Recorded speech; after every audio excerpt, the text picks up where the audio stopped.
I was already depressed, and then suddenly I lost the majority of my savings.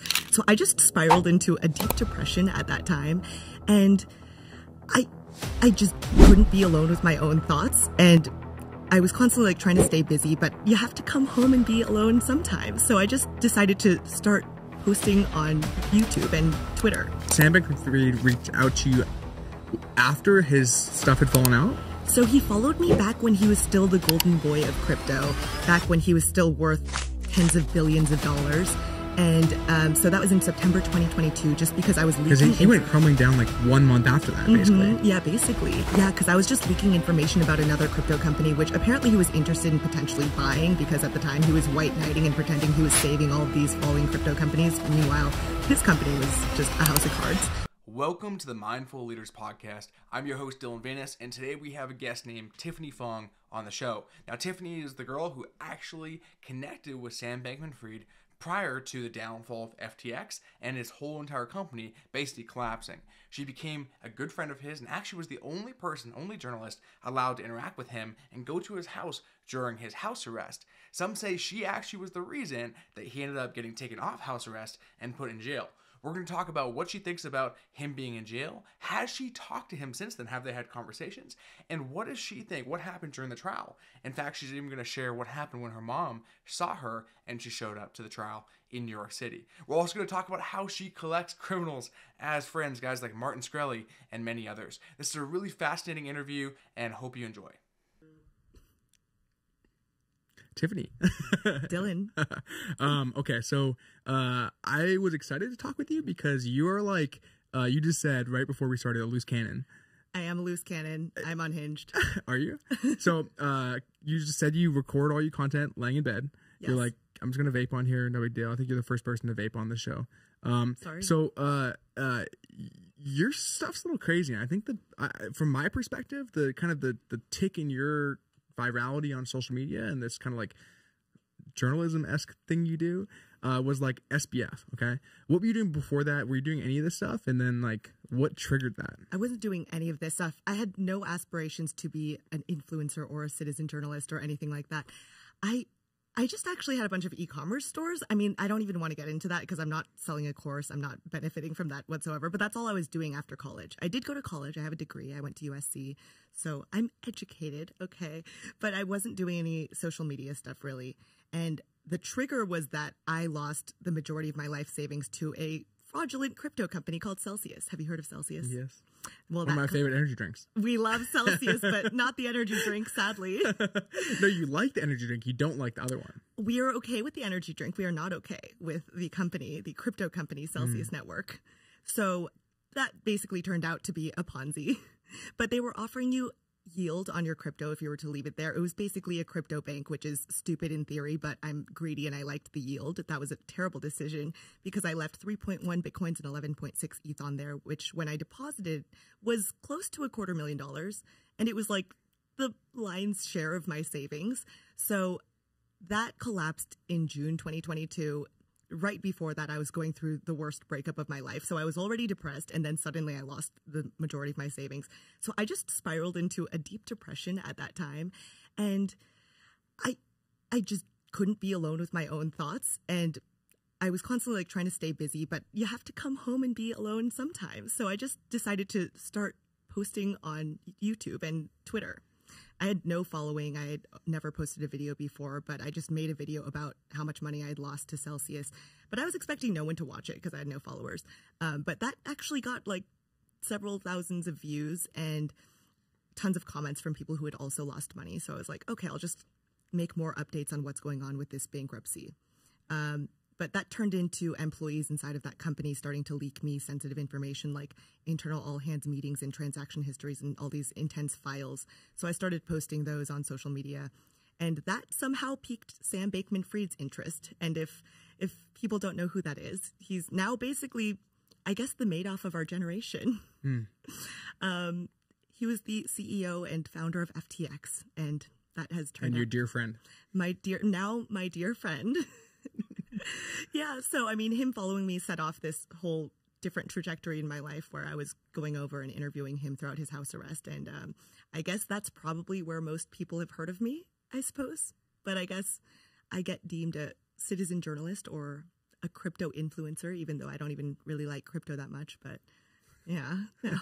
So did the Sam Bankman-Fried reach out? Sam Bankman-Fried reached out to you after his stuff had fallen out? So he followed me back when he was still the golden boy of crypto, back when he was still worth tens of billions of dollars. And so that was in September 2022, just because I was leaking. Because he went crumbling down like 1 month after that, basically. Yeah, basically. Yeah, because I was just leaking information about another crypto company, which apparently he was interested in potentially buying, because at the time he was white knighting and pretending he was saving all of these falling crypto companies. Meanwhile, his company was just a house of cards. But yeah, so he followed me back when he was still a hotshot. And then a couple months later, his FTX collapsed. So I was like, okay, I've DM'd with this guy really briefly. All we said prior was just kind of like a, hey, thanks for the follow. Hey, nice to meet you. It was very just straightforward and nothing to write home about. But we DM'd before. FTX had just collapsed on November 11th, 2022. So I just DM'd him and I was like, hey, obviously there's been a lot about FTX in the news recently. Would you be willing to chat with me and tell me your side of the story? And I was like, this guy's not going to respond. Wall Street Journal's reaching out to him, Bloomberg, New York Times. He's not going to respond to me. I didn't have that big a following at the time anyway. So I just went about my life. But a few days later, I was out on a date. I was drunk. It was 12:30 a.m. and I was having drinks.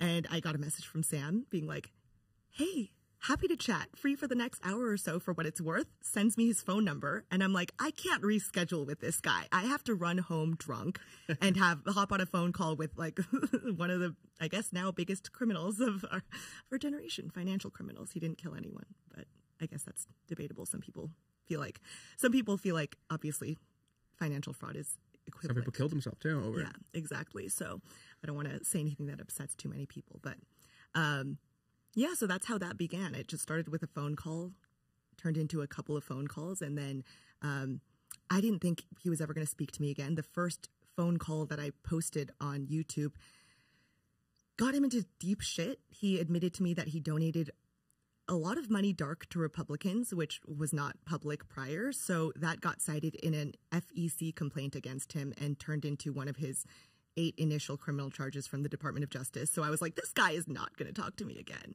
But then a few weeks later, he was extradited from the United States from the Bahamas to the United States and was put on house arrest and just texted me out of the blue and was like, hey, finally back online. So we got into contact again, and it turned into a series of in-person interviews. Even though you're a big reason why he got shit. Yeah, I mean, he had 8 initial charges from the Department of Justice, so mine just contributed to one of those charges. He probably still would have gotten that charge, but maybe with a little bit less color. But yeah, it wasn't great for him. So I was surprised he was even willing to talk to me again. All right, so we flash back to the date when you were on a date, you're drunk, and do you still talk to that guy? We're actually friends now. So yeah, we're still in touch. Okay, cool. And then so SDU call SBF. What happened on that call? That phone call I posted on YouTube, and it was pretty straightforward. I was drunk. I'd never interviewed anyone in my life. Like I said, I wasn't doing any of this stuff prior. So I was just on my way home, like Googling any headlines I could find about FTX and just trying to make up some questions along the way. So that was pretty straightforward. And that political donations admission was like apparently the big deal in the media. Because he was playing that he was like super liberal and supporting Biden. Yeah. But really behind the scenes, he's actually like supporting Republicans. And apparently dark donations are apparently illegal. I don't know enough about political donations to know what the laws are. What does that mean, a dark donation? I guess it's just when it's when it's hidden, who it's coming from and who it's going to. I don't know enough about it. Honestly, when I posted that interview and he made that admission to me, I didn't even think that much of it. I was like, okay. He was so forthcoming about saying it to me. I didn't know it was like a big secret, but everyone freaked out about that interview. Yeah, it was cited by the FEC. I think it got brought up in Congress, like in a live congressional hearing. So I didn't know it was such a big deal, but I'm sorry. Sorry, Sam. And he had no idea you were going to post it. No, he knew I was going to post it. And I removed every time he went off the record. He was going on and off the record in that call. But yeah, I don't think he realized that it was going to land him into such deep shit. And I didn't have a big following. He probably didn't think it was going to be a big splash in the news, but yeah, it became one. Okay. So, you have some pretty, like, for this person, you kind of like playing his friend. I'm not sure if you really care about the guy or not, but, just even based on the kind of content you've made around it, like, even just your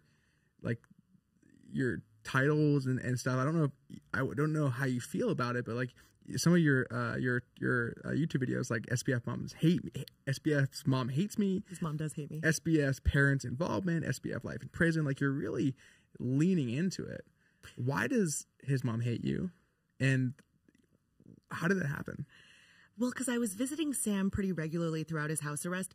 But you know what? Sam's actually not too delicate a little flower. Like, I told him up front, I can't just speak positively about you. Like, you are the villain in everyone's eyes. I'm not going to go up and like try to defend you. I'm not going to say you're innocent.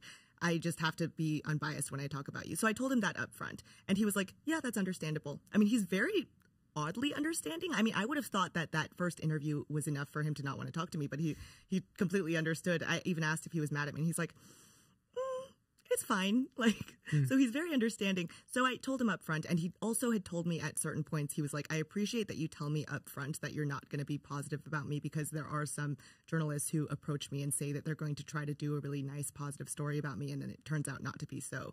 So he told me that he was glad that I was honest with him about that. I'm sure it still stings, though, because ultimately he did do some bad things, and ultimately, legally, I think he is guilty. Like, he was kind of clearly guilty to me. But when it comes to intent, I don't think that he's an actually malicious, mean-hearted person who set out to just steal customer funds and go buy super yachts. I mean, that's just not really what happened. He did misuse customer funds, but it wasn't like for personal enrichment as much as it was political donations and power and making silly venture investments.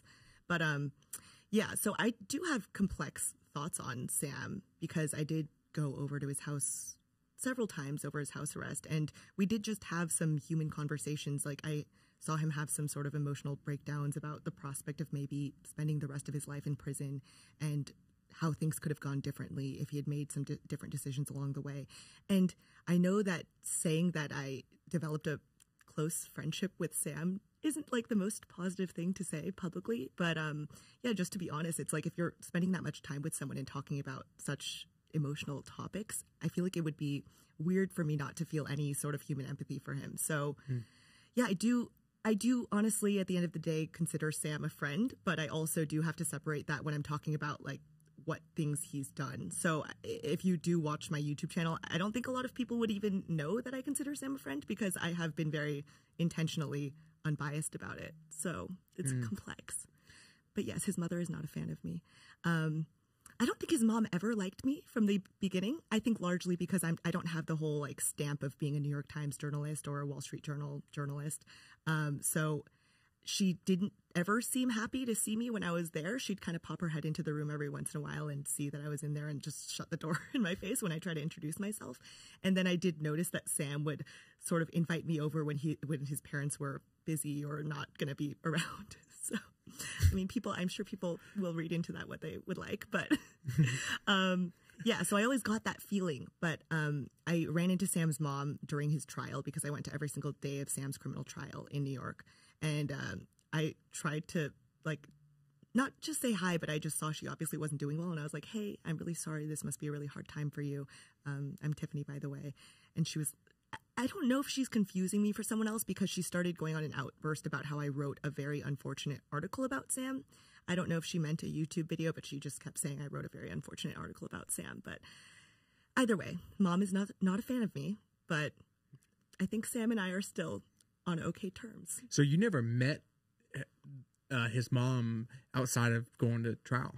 Yeah, I mean, she'd popped her head in when I'd be talking to Sam in their little, like, I've been calling it a library. It's probably a study. I don't know. It's a room full of books and computers. She'd pop her head in every once in a while. Just to make sure there was no tomfoolery? No tomfoolery. Yeah. Yeah, but that's the extent of our interactions. Okay, that makes sense. You said that you believe that he was guilty. You know, one of the things that's interesting to consider is like where does the line of like just like stupidity cross like criminal? Obviously there's a lot of repercussion, like negative repercussions that came from that. Yeah. But I don't just, we look at it, it doesn't look like at any point in the way he's like trying to harm other people to enrich himself. Yes. Like maybe because he wanted to be cool and liked and all this stuff. But the thing is, like, if you look at the actions, the investments he made, the partnerships, is like ultimately was kind of for the business. Yeah. And you could just, on a different day or different place, different system, different person, like it's possible that it could have gone the other way. Oh, 100%. And now that we've seen crypto prices go up and some of the investments he's made have done really well because he invested in AI companies, for example, like Anthropic. Like, I really, truly don't think he had any malicious intent. I don't think he was ever trying to hurt anyone to enrich his own life. I do think that he technically did misuse customer funds, but he didn't use them to buy super yachts. He did make a lot of illiquid investments, which I think in his head he thought, well, I'm going to be able to double this money, triple this money, and then like no one's going to get hurt, but we're going to end up with more money. And in his head, a lot of people think that the whole effective altruism thing was just a PR stunt. And if people aren't familiar, Sam has always been sort of a follower of this belief that the more money you make, the more money you can donate, and that means the more lives you can help.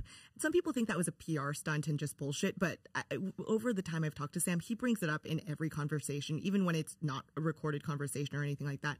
And he's shown me some of his writings from 2012, which was years and years before FTX ever started, where he was writing about like where he would like to donate to, how far his dollar could go per donation. So I actually think that he does truly believe in this whole effective altruism donation movement. But I think that he's maybe sort of somewhat of a ends justify the means kind of person, to where he was like, I can misuse or like use these funds if it means I make more money and then I can donate that money. I think he justified it and rationalized it in his head. So that's where it gets complex for me. I think that legally he did things that are probably or are technically illegal.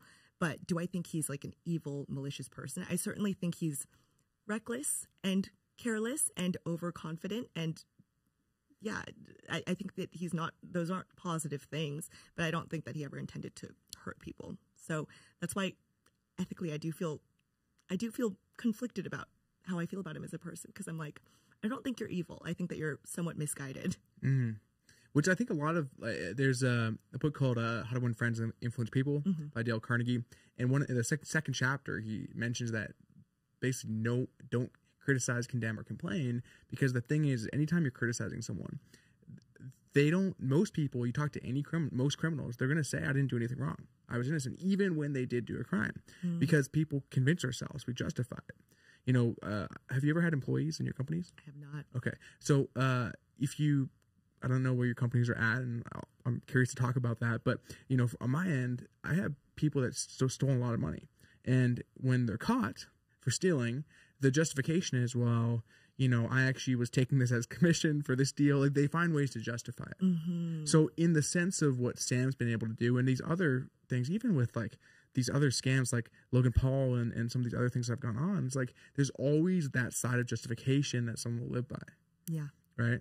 Do you think that Sam is like, what's his thoughts on his own actions? And does he believe that he did wrong? I think Sam genuinely believes he's innocent. I mean, because I think that in his head he didn't have criminal intent. So I think that he thinks that he's innocent. I think it would be difficult to argue, and it was difficult to argue in court, that he wasn't misleading people and knowingly misleading people and making statements that he knew were not. I think that the way he would describe it is not optimally forthcoming. I think that I've gotten him to say, well, I think that probably wasn't optimally forthcoming, but he won't admit to like intentionally trying to lie or deceive. Meaning he could have been more straightforward about it. So I think he would probably admit to that. But I think in his head, he still clings to saying that he's innocent because he didn't intend to harm people, and I don't think he thinks he had criminal intent. So it's difficult. So you met him a month before the fallout, and he got convicted the 1 year to the day of that, November 15th. Yes. November 15th, I believe, which is pretty crazy and pretty fast. He hasn't been sentenced yet, or has he? He hasn't been sentenced yet. March 28th. I'm going to go to New York and watch it in person. Okay. Popcorn? Yes. I mean, ultimately, I don't know. I will, as a human, feel sad if he gets like something like life in prison. It will make me a little bit sad, but I know that statement doesn't come off well publicly. People would get mad at that statement, but I will because I do consider him kind of a friend. But yeah, obviously there has to be punishment. So it's interesting that so few people have sympathy for him, given that maybe they see through it better than I do. But I look at him and I just see this like a little bit odd dude who really is just trying to do something. And with entrepreneurship, it's hard. Yeah. Like, you know, you try to do stuff, you fail, and he just, the timing, like, had crypto continue to rise, and it probably never would have gone and fallen on him. Totally. I mean, that's why he's upset at CZ, because that, like, CZ tweeting about him, which is the CEO of Was that Binance, what caused the meltdown? that caused the meltdown. Huh. Yeah. So it caused the meltdown of the tokens that they were holding large quantities of, like his own tokens, Sam coins, like FTT token. But so he's a little bitter because it's honestly true that if crypto had continued to rise, he probably wouldn't have been caught like this, or none of the things that had happened would have been exposed. But what were you saying right before that? Damn it. Hey, Tyus, do you know? Let's go back and replay.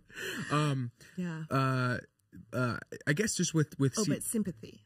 Oh yeah, will people? Yeah. Why don't people sympathize with him? I mean, yeah, it's hard for me to even speak about him in a sympathetic capacity because people get really upset. But to me, I'm kind of like, because some people read it as, oh, if you sympathize with Sam, you don't sympathize with the victims. I'm kind of like, I don't see how they're mutually exclusive. I obviously feel horrible for the people whose lives were harmed, because I'm someone who, like I said, I felt suicidal after I lost money to another crypto fraud. So I'm kind of like, I can feel sorry for the victims, and I do feel especially sorry for the victims, but also feel human sympathy and empathy for everyone who is harmed. And obviously, Sam's life was harmed because he's probably going to go to prison for like the majority of his life, I would imagine. So to me, I don't see them as being mutually exclusive. I think it was just a tragic situation for all parties involved, and so many lives were ruined. Ultimately, though, it looks like FTX customers are going to be made 100% whole. So that's like what the FTX Chapter 11 team has recently said. So it's not really... Isn't that weird? It is crazy. Well, because ultimately he wasn't just funneling all the money to his own bank accounts and spending it on strippers. Like, he was making all these illiquid investments, and some of those have done really well. So that's why customers are going to be able to be made whole. But granted, in crypto bankruptcies, being made whole is a little bit dicey because they're being made whole on the prices on the date of the bankruptcy when crypto prices were low. So ultimately, people will end up sort of losing money because the crypto prices have risen. But the money isn't just who keeps the extra? I think it's going to go to, I mean, the lawyers are going to drain tons of money. And then, I don't know, there's so many other creditors that aren't just customers. So I don't know how it's all going to work. It's going to be complex. But I mean, the thing is that the money wasn't all just funneled into his own banks for strippers or anything. Yeah, yeah. So what do you think do you have any prediction on what's going to happen for his sentencing? I feel like everyone I've spoken to and like former federal prosecutors have said north of 20 years, likely like 30, 40. Okay. But so he could likely see the light of day one day. Let's hope so. I mean, ultimately, he's facing 115 years. And I think due to the sentencing guidelines, apparently the amount of money stolen does factor in a lot to the sentencing guidelines. And Sam, the money that was taken was in the billions, not even the hundreds of millions. And apparently the guidelines stop at 500 million. So he's like literally off the charts. So the recommended guideline sentencing basically says life for Sam. So we will see. There's a big range. And so crypto is a relatively dangerous place to be at. You've lost money. I've lost money in it from just straight up scams and bad investments. And the interesting thing though is, like, I have a friend who lost 3,000 Bitcoin in Mt. Gox. Oh my God. You know what Mt. Gox is? So basically, this is my understanding of Mt. Gox was it was like a cybersecurity thing where the platform got hacked into, and then someone came in and took all the stuff. Apparently, they found it. They've sourced it, tracked it down, and he's supposed to get 25% of it back. That said, had he had those 3,000, this is my argument, that he likely would have dumped it, because this is a long time ago. Yeah. Bitcoin was probably at like 6 or 7K at the time. True. And it's that 25% is probably going to be worth more than forced diamond hands. Forced diamond hands. It's good. So, some reality. I didn't know that the FTX people were going to get it at failure levels, what was Bitcoin at that time? $16,000. Oh, so it is kind of a big ouch, but it's like that has nothing to do with like Sam or anyone's decision. Apparently that's just bankruptcy code, so that's just how it works. So it does suck. It kind of locks in. It's basically like FTX customers were forced to sell on the day that they declared bankruptcy. That's basically what it equates to. Like, they're going to get fiat back, not crypto. So it's basically like they just were forced to sell on that day. It sucks. So you're like the accidental crypto influencer. I guess so. And I'm like, I don't even consider myself an influencer, but also, I mean, it's fine if anyone calls me that, but I don't call myself anything. And also I'm like, I am not even that passionate about crypto, honestly. I got into it kind of by accident. So I'm kind of like, I guess so. It's fun. I'm having fun. Yeah. As long as I'm having fun. What is, how do we make it more secure and make it so stuff like this doesn't happen? I mean, I guess the go-to thing that everyone says is not your keys, not your coins. So just self-custody. I'm someone who, I mean, I do self-custody, but I'm also like, I can understand why some people might not want to do that. I mean, like, if you lose your passwords, there's no customer service you can call up to like help get access to your money. Like, it is kind of scary to actually just self-custody. I do personally, but I can understand why some people might not want to. So you hear like the USB story too. Someone has like a USB in their pocket from 10 years ago and it's gone. Yeah. So it's terrifying, honestly. So that's the go-to answer that I just have to say. But other than that, I'm kind of like, yeah, I don't know if you can trust anyone anymore. I mean, there are a few exchanges that I trust and use, but I also wouldn't recommend leaving everything you have in like good exchanges either. Like, I use Coinbase. I'm not sponsored by Coinbase, but that's who I use. And they've been like running for a really long time. Don't seem to have any issues. But, yeah, I don't know. Also, I don't think crypto's for everyone. I'm not even like a crypto evangelist. I feel like most people expect me to be one, but I'm like, it's not for everyone. But I've been pleased with my gains. You have. So after Celsius, you still got back into crypto. Oh, I did have some crypto off the app. That I got really, really early back in 2011. Not because I was like a little crypto genius nerd that was learning about that. Because you were buying drugs? It was because I was buying drugs. Silk Road, baby. Is that really what it was? Well, no. Well, I have said in other interviews that I did used to sell drugs in high school. But that's not how I got into crypto. I just had a relative that was Bitcoin mining back in like 2010. And he gave me Bitcoin as a gift in 2011. So that's obviously like, I didn't pay for it. It was probably worth maybe less than $20 at the time or something like that. And I held on to it largely because I just didn't give a shit. Like, I didn't know what it was. I didn't care. I didn't care to sell it or move it onto an exchange. So I just diamond handed that by accident and I'm pleased with the gains.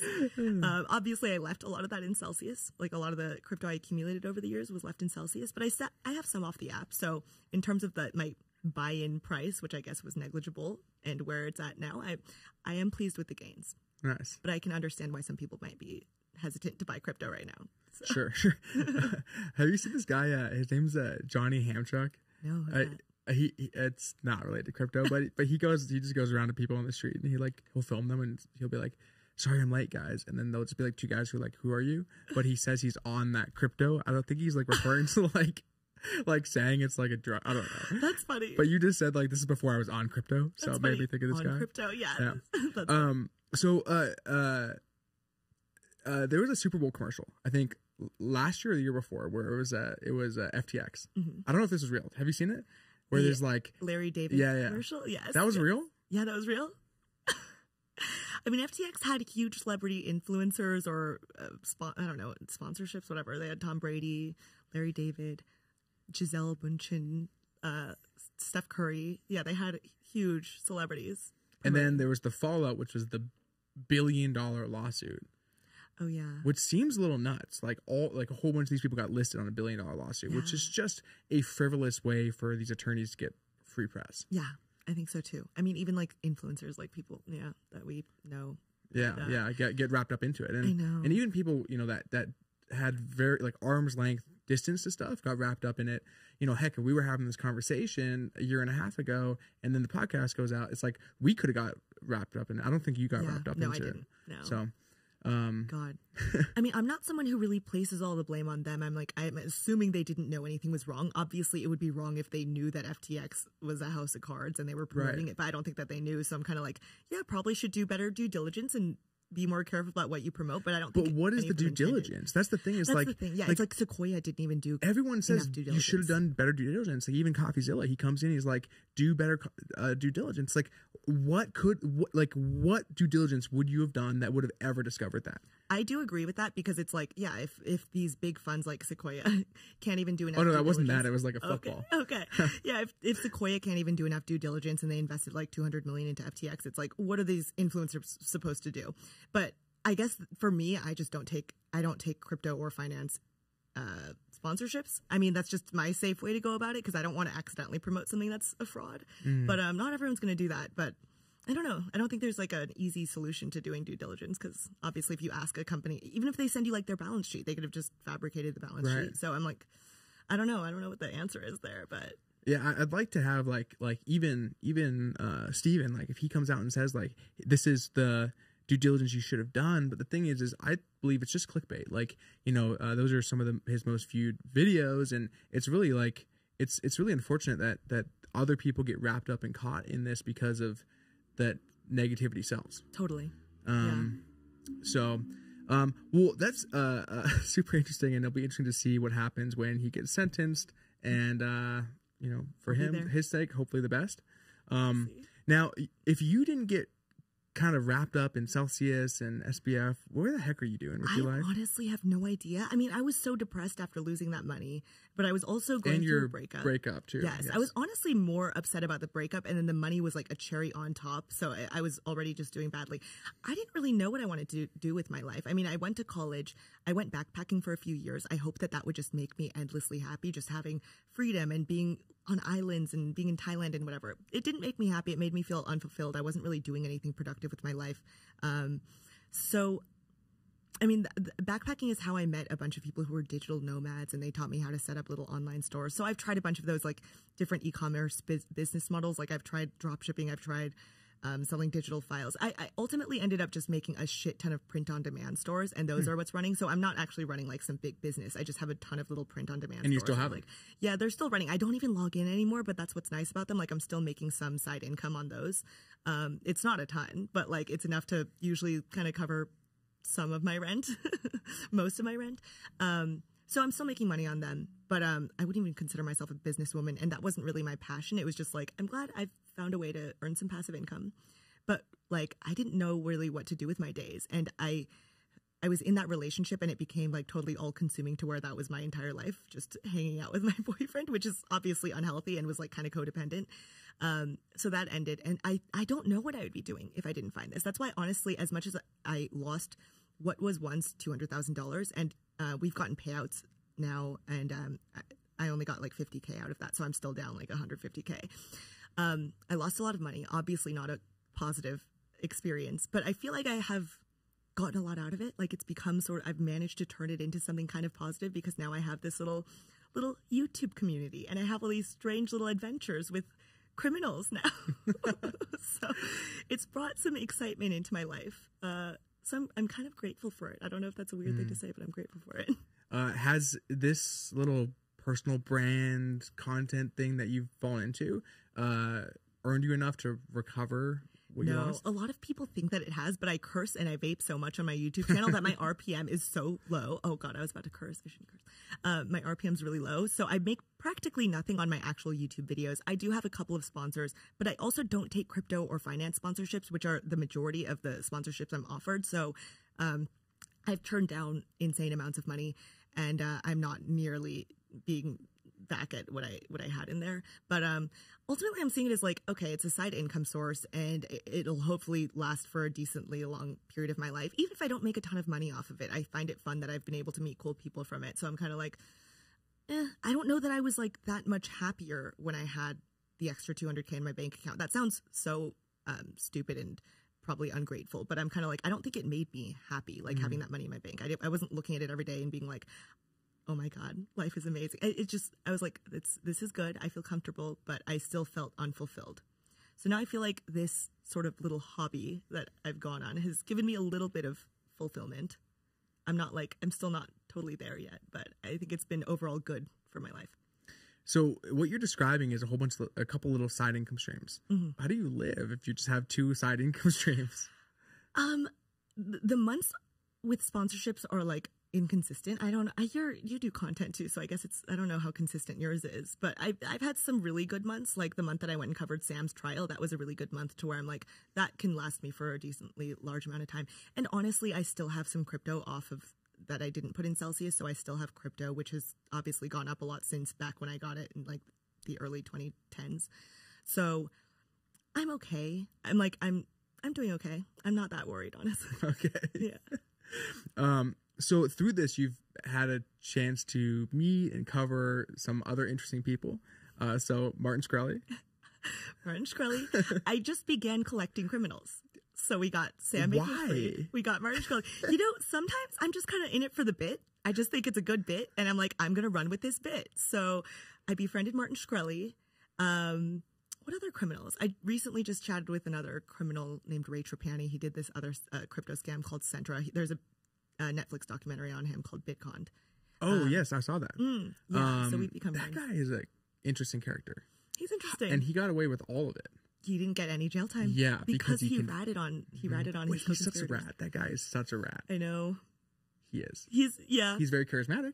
He's charismatic. He's a good looking guy. He's good looking. Yeah, yes. But he's a rat. He is a rat. And he's knowingly a rat. That's the thing. He admits it. He admits it. I mean, it's crazy that ratting can literally just get you no fucking jail time. I mean, because Sam obviously had some of his closest friends, people he'd known since, I don't know, high school, like Nishad Singh, Gary Wong, Caroline Ellison, his ex-girlfriend, all testify against him. And I'm pretty sure they're going to get no jail time. So it's wild that obviously the DOJ is trying to incentivize cooperating with the government, but it's also kind of telling you, you can commit a crime as long as you rat on the people around you. You're fine. Like, it's kind of wild that that's the case. But yeah, he's a rat. Also befriended another rat. This guy named, I feel bad identifying them as rats. We're kind of friendly. But his name's Gene Borello. He's an ex-mafia enforcer. I think he's probably killed quite a few people. So he's not a rat. He's a very professional, nice man. He's professional. Yeah. So he did also rat, but he did get jail time, I think, because he killed people. So yeah, a fun new lineup of new friends that I've gotten. Matt Cox. Matt Cox is lovely. Yes. He was ex-con man. Yeah. Do you know his story? He told me. It was something to do with real estate. He's a really good storyteller. He is a really good storyteller. Yeah. Like, you just get sucked Very in. enigmatic. Yeah. Good for him. And I recently just hung out with an ex-Blood gang member who just got out of jail with Sam. So I'm just really collecting all these interesting folks that I never would have met prior. But I feel like the thing is that all of them, like if I sit down and have a conversation with them, it doesn't mean that it excuses any of their crimes. And personally, I find violent crime, like killing people, to be more egregious than financial crime. Even though I have been the victim of financial crime, I do think that violent crime is worse. Personally, some people disagree with that. But you haven't been the crime of murder. Yeah, murder. Victim of I have not yet been to the victim of murder. Yeah. Not yet. Yeah, because then you'll believe that's worse. Oh, no, I think murder is worse. I think murder is worse than financial crime, but other people disagree with me. But yeah, now I've even met people who have murdered people, and I'm like, I can still have a sit down with them and have a human conversation and still feel human empathy for all of them. Doesn't mean it excuses murdering people whatsoever, but it's been interesting that I feel like I've been able to, like, I hear their backstories and be like, interesting. What's the intention of it? Is it just the content? I'm kind of just bored with my life. And I guess it's content, but it's also just, it is kind of interesting for me. It's just people that I never would have thought I'd ever meet. People I would not cross paths with normally. And seeing as how, I guess, close I got with Sam, I'm kind of like, if you're adjacently connected or interested in talking about it, because a lot of these people I've met along the way were just actually interested in talking about Sam Bankman-Fried. So that's how I've gotten into contact with them. But yeah, I find them all like just human at the end of the day. Obviously, they're criminals and did bad things, but it's been interesting having just human conversations with people like that. You could create like a masterclass, but for of criminal stories. Befriending. Wouldn't that be interesting? That'd be fun. Yeah, like here's how to commit crimes. New hobby. Oh yeah, I'm gonna start a Ponzi scheme. Maybe. That's a good idea. It's a good business idea. There's a guy here in Vegas that did he's like an attorney that had a $300 or $500 million Ponzi scheme targeting Mormons. Yeah. Wait, was that the pastor? No. He wasn't a pastor. No.